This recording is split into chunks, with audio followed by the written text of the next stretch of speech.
Dungeon Chris, Doom Hands. Spencer, Let's no talk one really lore, knows a podcast. how the tavern gets where it gets. Yes.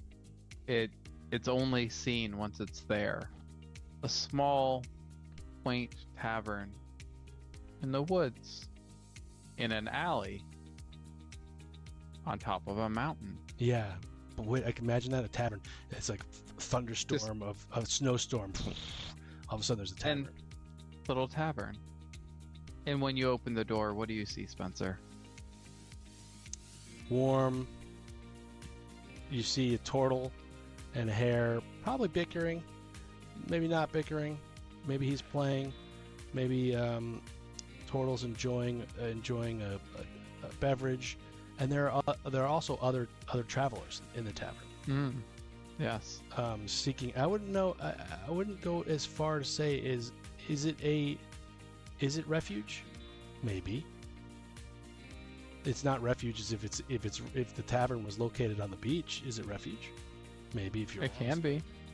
But well, I think it's small. Yeah. Like a small cozy pub. Yes. Feel. Like a speakeasy. Smaller.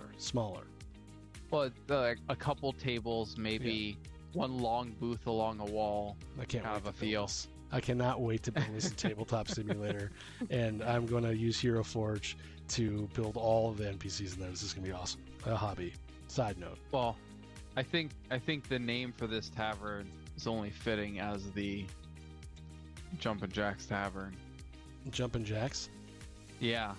And I think it's outside the door you do see their logo, that mounted head with the D20 of made out of what material? Well, it's going to be the head is going to be a antlers, right? The animal with the animal. A deer, a doe, no, a deer, stag, a stag, like that, and the isoclysine, which is what I will be using to describe the 20-sided die shape. Isosceles, no, isohexagon. Yes. Above it. I'm not going to say 20-sided die because everyone's going to be like, wait a minute, let's roll it. You know. What material is it made out of? Yeah. Is it stone? Is it wood? Is it glass? Is it living? Is there plant life growing from it? I imagine this thing just hovering, rotating and spinning. I like the idea of sometimes it has legs. I like the idea of sometimes it shows up.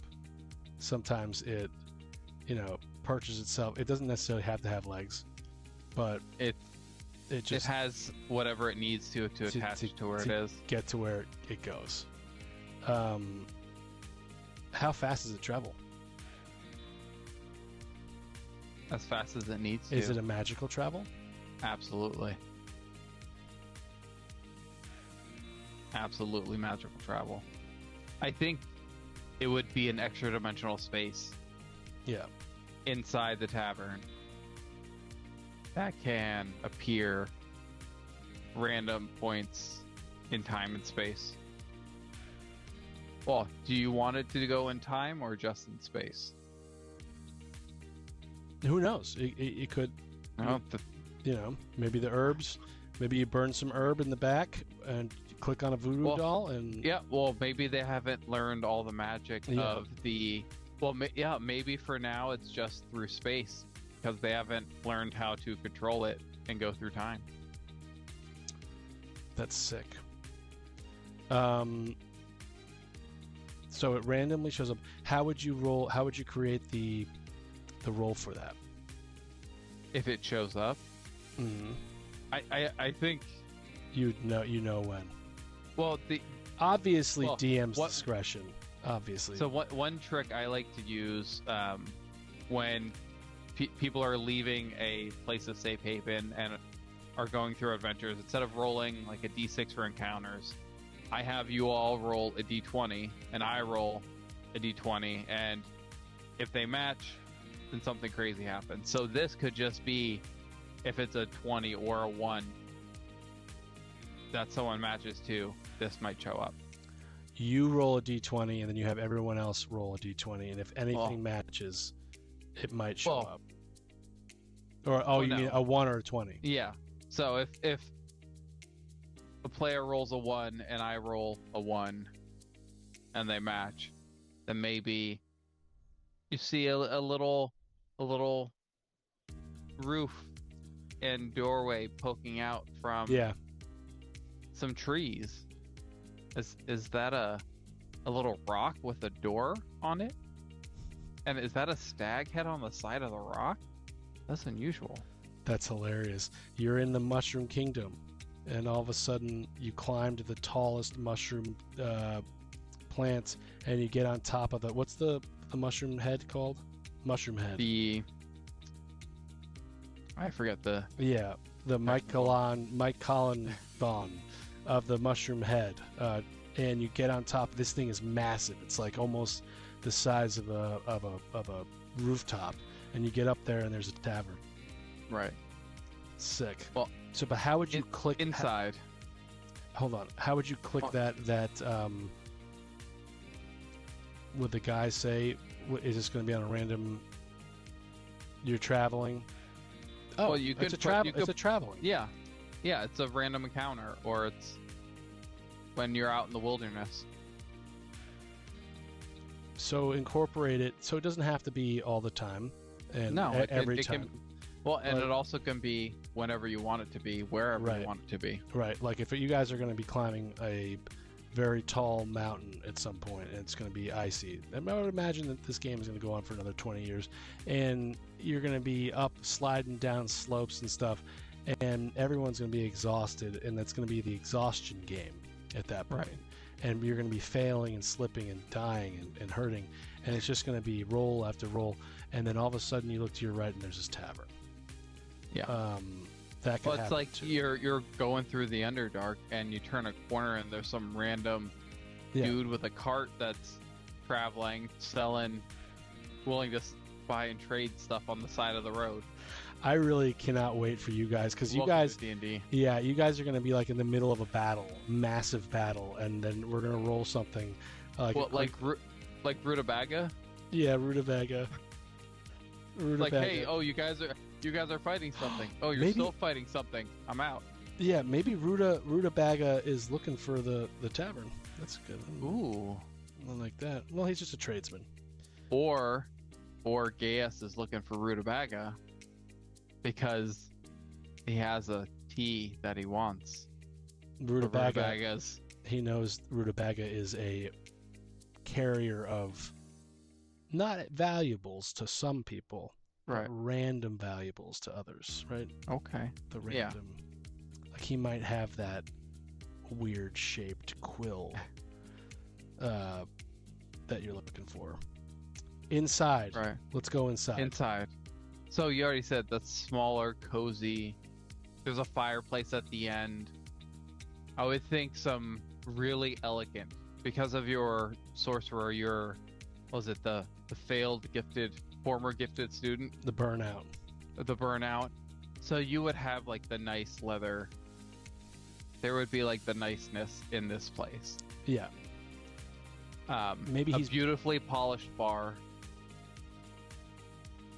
Oh yeah, like wooden, stone. I would think wooden.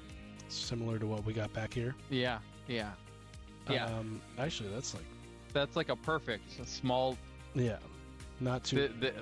Very, very that. But it's one floor.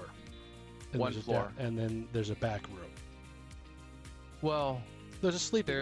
Sleeping quarters. Well, there could be if you in the picture behind you, there could be a little lofted area, like a storage area that also has some quarters. Now, here's an idea. I would think you don't have rooms. It's not not an inn, just a tavern. Can they leave? Is there something keeping there? I think it would be a random roll to see if the door opens. For the stewards. So are they stuck there being the stewards and not know it? I Like, think what's stopping them from leaving? Going to get his own right. herbs. Is there some sort of... There's some magic. Are they... Is the tavern or the... Is the tavern sort of a... with a warlock? Did they make a pact with the tavern that they have to be the stewards? Or were they selected? Things to think about. That's interesting. Well, we can discover that when we play, because I think that's what Rosie is trying to figure out.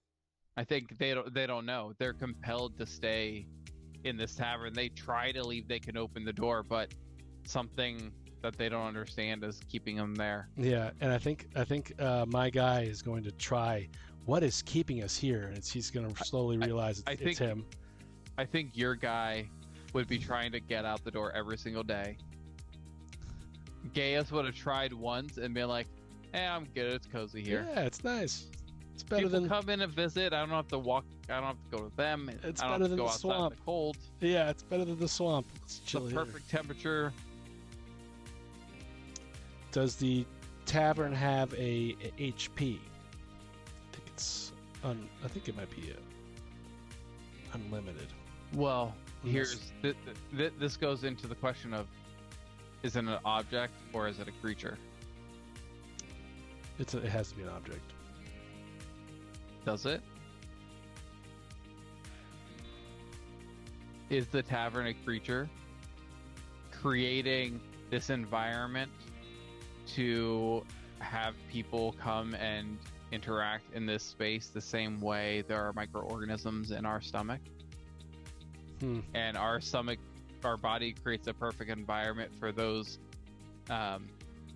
microorganisms to thrive and live in there.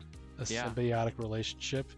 Yeah. Ooh, the tavern has in some way a symbiotic relationship with not the stewards, but the patrons. With the patrons.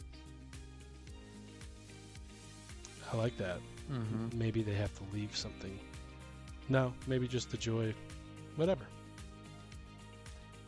Part of world building for 101. You don't need to know everything. Leave that open for the players to fill in.